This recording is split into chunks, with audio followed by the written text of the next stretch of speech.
By the time our founding fathers got to the Fifth Amendment, things were starting to break into factions of what is more important, what is less important. So whereas the first few amendments, everyone could agree, yes, this, that, the Fifth Amendment is sort of a catch-all of different rights that they all said should be in there, but they had no way to really list them as individual amendments. So what happened is they took a lot of the rights that protect life, liberty, and property and just sort of put them all together into one amendment. So it has very different pieces and parts. All right. First thing we want to look at is something called the idea of a grand jury. So normally when we think of court cases, we think of what's called a petit jury or a trial jury.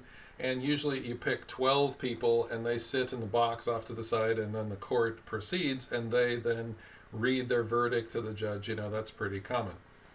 That is a trial, and that is what they have to be done for there. And so what would happen is before America became a country, the British governors in America would often persecute people by accusing them of a crime. They would have to go through the whole trial. They would be found innocent, and then the whole thing would take a long time. Their name would be dragged through the mud. They couldn't work as much. They would lose money. They'd have to hire a lawyer. The whole thing was a mess. And so to guard against people getting accused of false crimes right off the bat, or really just ridiculous crimes and having it go to jury trials, what they did is they had something called a grand jury trial. So this is like a trial before the trial. And the idea of a grand jury is that they are not convicting the person. They are just there to see if it is more than likely that a crime was committed.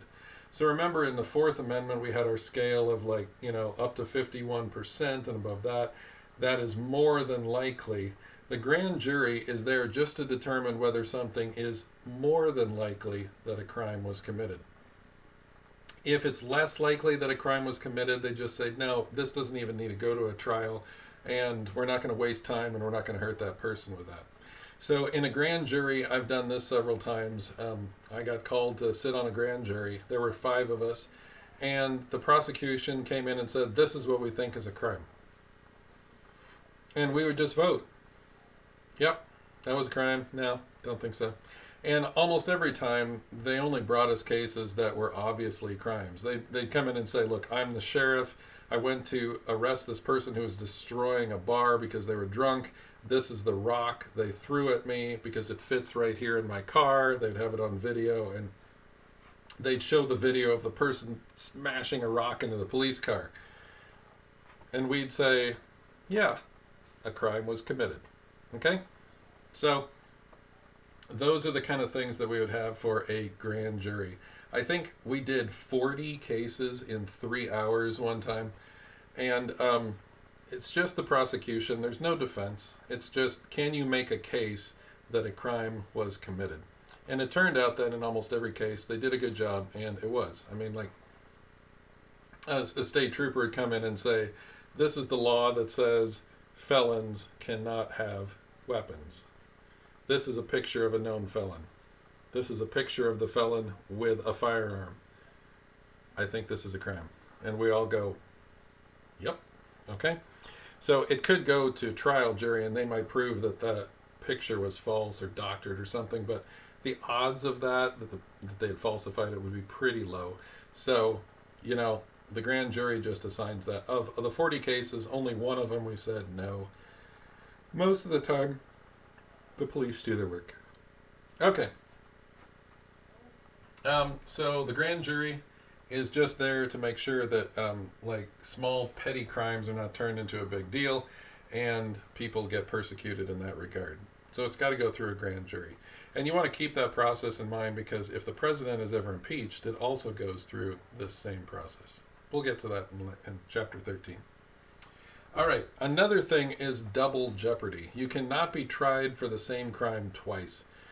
And so again, what the British governors would do is they'd say, oh, you're a problem person, you're accused of theft. And they'd say, no, I'm not. And they would go to a trial, and then they'd get out, and they'd say, okay, we're arresting you for theft. And they'd go through another trial, and they'd say, okay, we're arresting you for theft. And so they would just persecute the people because of this right here. So Our founding fathers made sure that there is no double jeopardy. You cannot be tried for the same crime twice.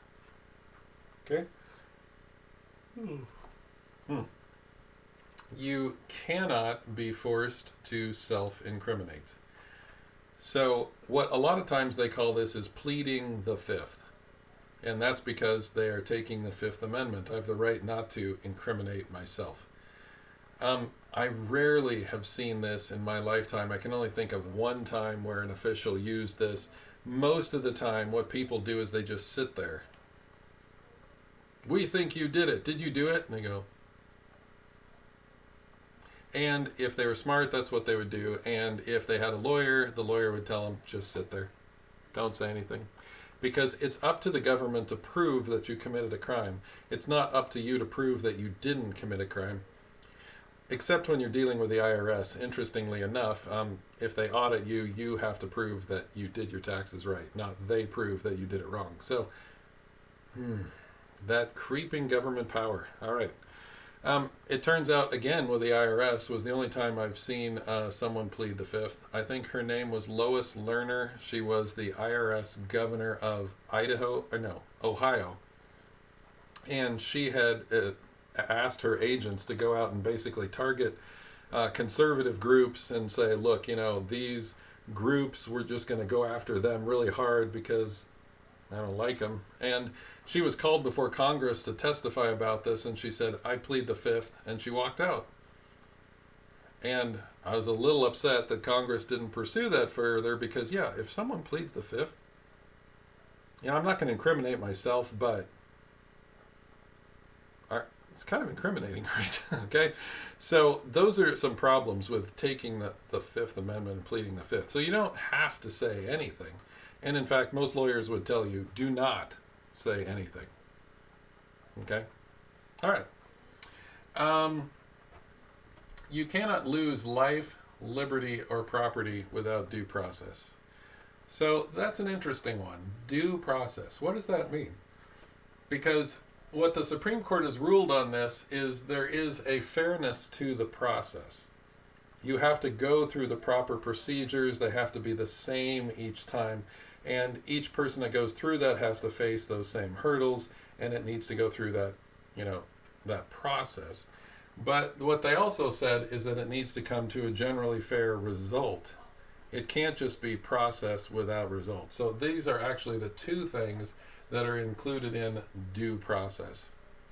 For example, the government, the Bill of Rights allows for something called eminent domain. Eminent domain is the idea that the government can take your property for public use. So, for example, if there is an area in your town that they would like to build a library, they start buying up the properties and they say, look, this section right here, we as a town have agreed to this being a library, and you've got this empty field right there, and we're going to take that. And we're going to build a library on that field. And you say, I don't really want to. And they say, it really doesn't matter because this is eminent domain. Wow. So you can have your property taken by the government for public use, and it needs to go through due process. So you need to have hearings about it. Everyone needs to be asked, is this where we want to build it? Is this okay? Are we willing to pay this landowner for their land? And then it has to be a fair result. Like, what is the value of that property? And you need to be compensated for that. And most of the time, people are overcompensated for it. They're given extra so that they can say it's a fair result. Because what would happen in some places is that cities would use eminent domain. They would go through the process, and you'd say, well, a penny for my land? That's not fair. And they'd say, oh, no. We talked about it, it went before a judge, and we all agree your land's only worth 1 cent. So they were all in it together behind the scenes to steal that land, okay?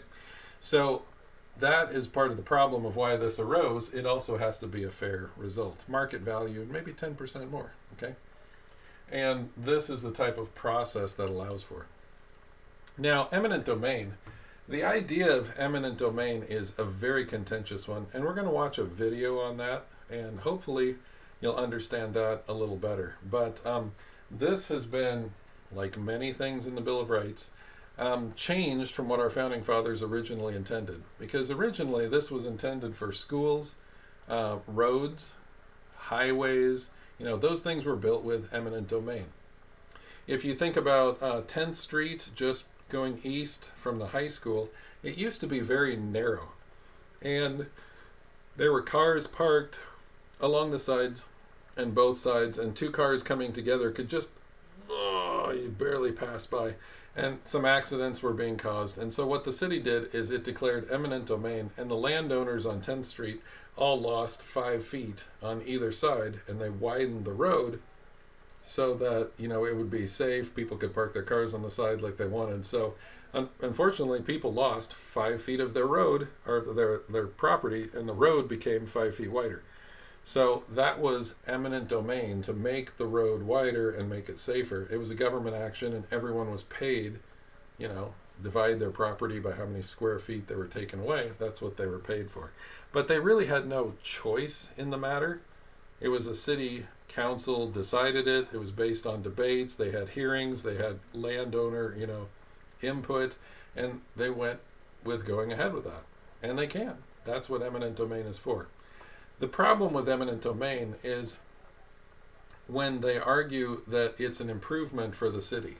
So say I have a house, and they say, we're going to take your house so that a developer can come in and build a big high-rise. That's not what eminent domain is for. Eminent domain is for schools, roads, bridges, and things like that. What has been happening in the past 15 or 20 years around the United States is that developers are going to the city, and I'm going to allege some corruption there. And then the city official says, hey, I'm going to help this developer get your land. I'm going to use eminent domain. Then the city will sell them the land. They'll build a high-rise with a promise to pay higher taxes. Therefore, it's benefiting the city because of the higher tax base. And strangely enough, this went all the way to the Supreme Court. And you'll have to watch the video and see what happened there. It's called the Kelo case. It was a very pivotal case that is still angering a lot of people around the country these days, and states have responded to it in various ways. So we're going to be watching an eminent domain video on the Kelo case and see what happens with that. Okay? So this is sort of a grouping of all of these different rights that you have to protect your life, liberty, and property. Okay? We'll see you in class.